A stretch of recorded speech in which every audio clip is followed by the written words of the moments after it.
নমস্কার বন্ধুরা।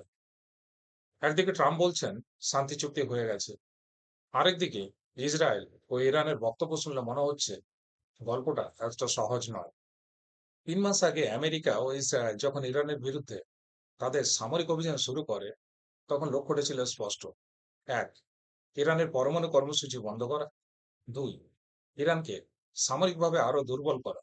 ও তিন, অঞ্চলে নিজেদের শক্তি বৃদ্ধি করা। এখন ট্রাম্প দাবি করছেন হরমুজ প্রণালী খুলে যাবে, জাহাজ চলাচল স্বাভাবিক হবে এবং মধ্যপ্রাচ্যে শান্তি স্থাপিত হবে। কিন্তু এখানেই উঠছে সব থেকে বড় প্রশ্ন। একদিকে ইরান বলছে যে হরমুজ প্রণালী এখনো পুরোপুরি শুল্কমুক্ত নয়, আবার আরেকদিকে তারা তাদের পরমাণু কর্মসূচি সম্পূর্ণরূপে বন্ধ করার প্রতিশ্রুতি এখনো দেয়নি।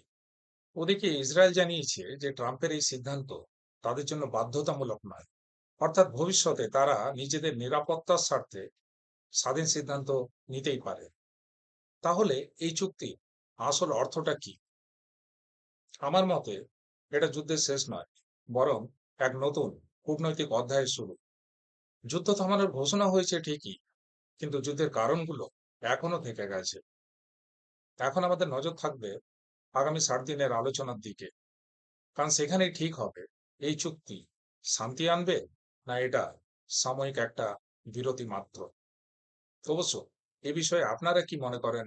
আপনাদের মতামত অবশ্যই কমেন্ট বক্সে জানান।